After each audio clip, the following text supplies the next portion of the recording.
I'm switching phones from my beloved Pixel 9 Pro XL, which has my primary SIM card in it, to this phone, the Sony Xperia 1 Mark 6. So, yes, I've had the Xperia 1 Mark 6 for quite a while. I bought it right after it first came out. I had to get it imported because, well, it's not available here in the US, which is a major downside for people who are interested in the phone. But I'm not really a big fan of these switching videos. You see them all the time. You see people that go, oh, I'm switching from the iPhone. Lifetime iPhone user switches the Android, and then a week later switches back.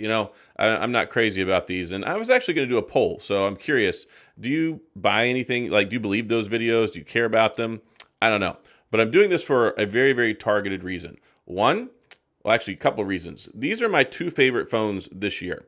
The Pixel 9 Pro XL and the Sony Xperia 1 Mark 6. And the Xperia 1 Mark 6 came out back in July, I think, June, July, and I got it, and I hardly got much time to use it, like barely just a couple of weeks because so many different phones came out. Like I got it the day I showed up, I had to fly to New York, and then I got the Motorola Razr Plus, and then the new foldables came out, and then the new Pixel phones came out, the new iPhone came out, so finally working my way back around to it. And I've had a lot of people asking me, hey, what about the Sony? Hey, what about the Sony? And most importantly, and the major second reason that I'm switching my phone back over is so I can, just turned on Boom Beach there. So I can do a good comparison video.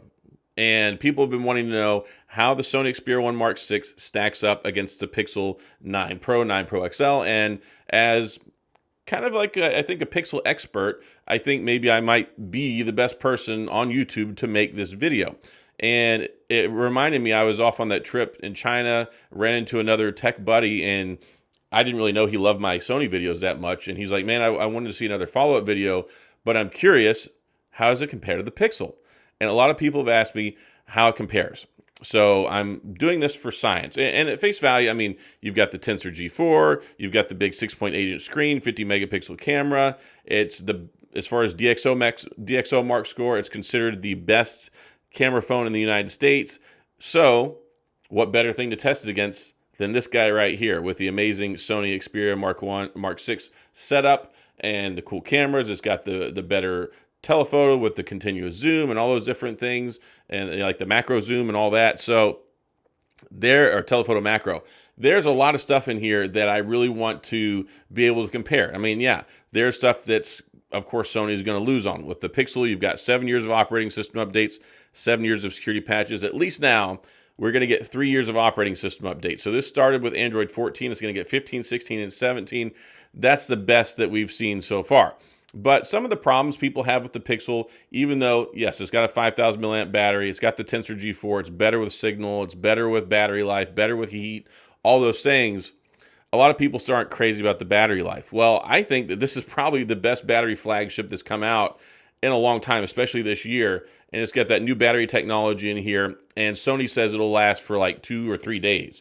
It will definitely last a day. I mean, I couldn't kill this thing in a day if I tried when I was using it previously. But there's a lot of cool things in here. Yeah, the selfie camera is not as good as the Pixel. The Pixel, I think, has the best selfie camera on the market right now. But I think when you take a look at what you can do with the other cameras in here, I think it'll make for good assignment. And it's got a lot of other great things that I like. It has the fingerprint sensor built into the power button. It's got a headphone jack. It has amazing speakers. It has the removable SD card slot. You can pop it out. You don't even need a SIM ejector tool. You can take that out. You can put an SD card in it. So you get expandable SD card storage. It's already got 256 gigabytes of storage, 12 gigs of RAM, and it has something a lot of people can consider a big bonus for fans or people who are not fans of the Tensor chip. It has the Snapdragon 8 Generation 3. And it has some other cool things. Like, this is the official Sony case, which is nice. It's got the little kickstand. It's got the textured back. But if you take that off and you have a look at it, it actually has textured Gorilla Glass Victus on the back. So Gorilla Glass Victus with the texturing, it adds extra grip, and it's really nice. It's something that I've really enjoyed that they started with the Xperia 1 Mark 5. It's got little contoured lines around the edges. It makes good for grip. And this phone, amazing for gaming, but also it's great for content creation, multimedia, and things like that. You've got all the different attachments you can connect to it. I've got the little external monitor to connect to it. You can use the headphone jack. You can directly connect all sorts of different microphones and things like that. So there's a lot to like. And then, of course, it has the unified camera app now, which is better. You don't have like 3 different apps to do all that stuff with, where it's the camera, the video, all those things, the Venice CS filter that everybody loves so much, 4K 60, like on all the cameras, this 4K 120. So there's a lot of really, really, really good things about this phone. And yes, it's got a 6.5-inch screen. They changed up the dimensions on it. No 4K anymore. And it's not even Quad HD Plus. And I know a lot of people hate on that, but I got to tell you, ever since I got this phone, the screen is beautiful. The brightness is great. The haptic feedbacks are great. I mean, there's just so much about this phone that I fell in love with. And there was a question that I kind of threw out there when I first got it, because I'm like, all right, I love this phone. I like it better than my Pixel 8 Pro, but how is it going to stack up with the Pixel 9 series phones, particularly the 9 Pro XL, because that's the most direct comparison. And y'all guys know how much I love the Pixel 9 Pro XL. Google did so many good things here, but a lot of people who like the Pixel phones also like the Sony phone. I mean, there's very, very minimal light skinning on this phone at all. And Sony's actually gotten a lot better over the last couple of years with getting more timely updates out there. And I'm curious to see when we get Android 15. But one other thing that's nice, it's not an AI-focused phone. Like, you take a look at Samsung, AI, Galaxy AI. You take a look at Apple and their Apple Intelligence, which is a fraud and a joke right now. But their big push is AI. You take a look at basically every other manufacturer out there right now, and everything's all, the emphasis is on AI.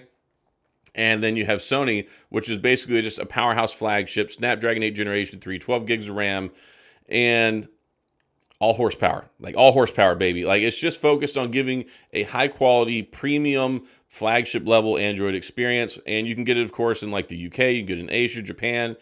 Sadly, it's not available here in the US. And I hoped at some point it would become available here, because I know there's a lot of Sony fans who are still holding on to the Xperia 1 Mark V, still holding on to Xperia Mark 4, Mark 3, and we're waiting. And that was the biggest disappointment, I think, for me this year when it came to phones, because I'm like, man, I love the Sonys. I like what they did. I was very critical of it whenever they first talked about it. Why? One of the things I loved about the Sony phones all these years is the 4K display. And now we don't have a 4K display, but you've got the LTPO screen, 120 hertz, and the phone itself it's just pristine. It's beautiful. I enjoy using it. It's the perfect size and dimensions. It's lightweight, and build quality is top notch. And I think it's time to revisit this and compare it with my other favorite phone. Like I said, my 2 favorite phones this year, Pixel 9 Pro XL or the Pixel 9 Pro, either one of those, we'll just say that's kind of the same.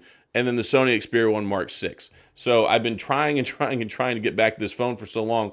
But since it came out, literally the day I got it, day after I got it, I had to start testing the Motorola Razr phones. And then the new Samsung phones came out. I had to test out the Z Flip 6, Z Fold 6, and then the new Pixel phones, and the new iPhone. And then I've got other phones that have shown up, especially like the Vivo. I was just testing that one out recently. So yes, finally, I think it's time I've got my SIM card back in it. I'm going to use this. I'll have it as my daily driver primary phone for the next 2 weeks. And then after that, I will evaluate and make a video talking about it, doing a direct comparison, showing off camera samples, video, all sorts of different things, and give you all like the full, all right, which one do I think is the best and which one is my favorite? And I think that's a good time to do it, because we're getting towards the end of the year. I mean, it's going to be time here in like another month to do my Phone of the Year video. And there's a lot of stuff to evaluate this year. I mean, the S24 Ultra, fantastic phone. OnePlus 12, fantastic phone. Probably the best budget flagship. I don't want to say budget, but I mean, it is expensive, but it's several $100s cheaper than the competition.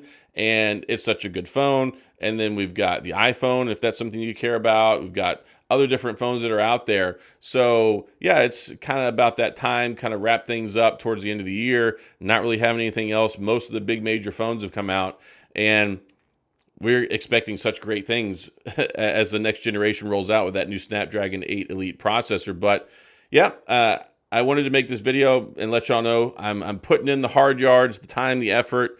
And also another thing that I love is you get that dedicated shutter button, which of course Apple tried to copy with their camera action button.